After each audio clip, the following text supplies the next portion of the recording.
Hi, how are you today? Have you eaten? Possibly, have you taken your bath? Simple expressions and attractions on the journey to immoral thoughts and immorality and adultery. Have you eaten?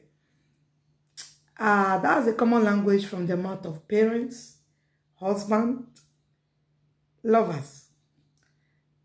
Few times you could get it from the mouth of a brother, but it's common from parents, husband, wife, because those are your immediate, closest relatives. So you can hear it from them. How are you? Have you eaten my daughter? Have you eaten my wife? Have you eaten my husband? So it's common. And so when this language is coming from a stranger who has been looking at you somehow, there's an immoral thought growing. Say, wow. So, episode 5, have you eaten? Simple attraction from the heart of immorality.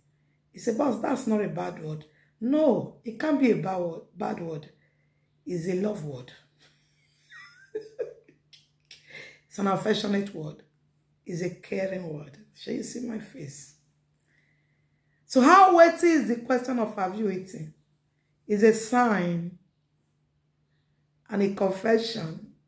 In short, a profession of love.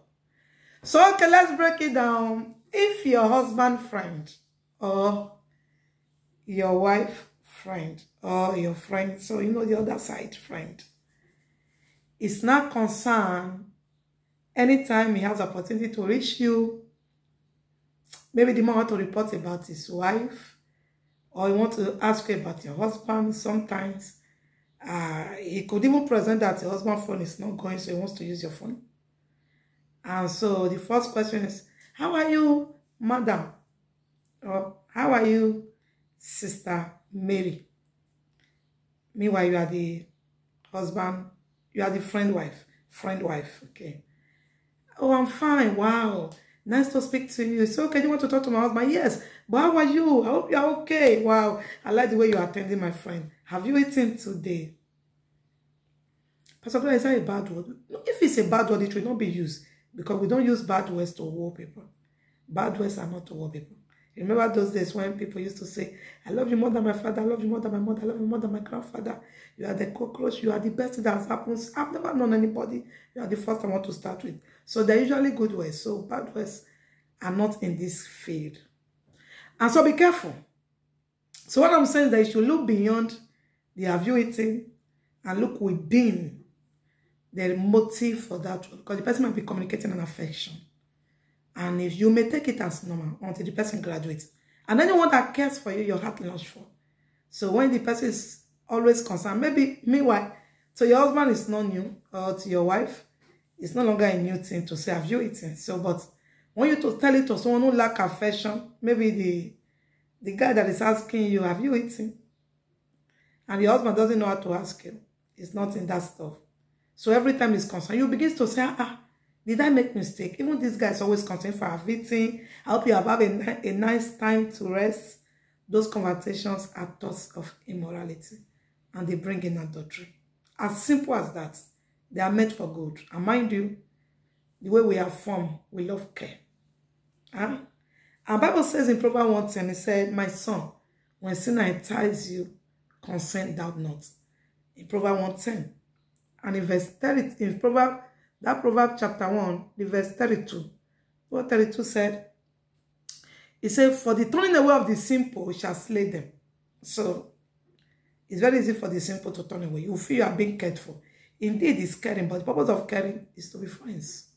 Okay? So, have you eaten can bring in immorality, can bring in a demonic thought. And when it is giving heat to, it will produce fruit of immorality. So nobody ever wants you without wooing you. Nobody ever wants you without first talking good to you. So as simple as have you eaten is, we need to detect the motive behind some languages so we don't fall. Okay, so work on your immoral thoughts so that Samson's head will not be on the lap of Delilah before he's aware. You know what Proverbs chapter 2 verse 11 said? He said, discretion shall preserve thee, understanding shall keep thee. Discretion means you should be wise. He said, to deliver thee from the way of evil men, and from the man that speaketh forward things. Let me round it up. Let me package it for us. Okay?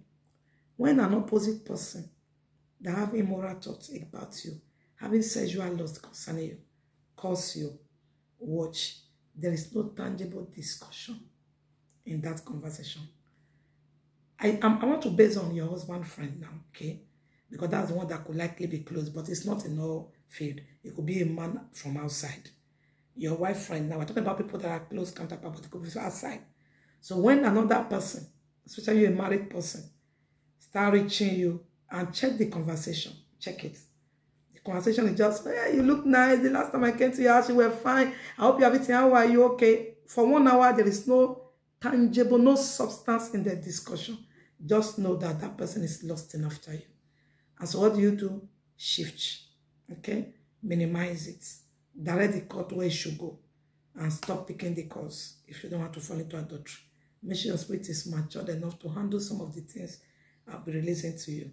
Okay? When God calls you into a ministry, He will tell you what to do. So it's God that is talking to me from the scripture. Be watchful. But it's not all of you eating that is like that, though. I'm only telling you to watch from the mouth is coming from. I hope you got it. My name is Pastor Gloria from Via God Ministry. Go and preach against adultery. That's what the Lord told me to do. So I'm preaching against adultery. Beware in this end time, surviving the age. We will not fall. Purity is the key because our body is the temple of the living God. Love you guys. This episode 5. See you guys next time.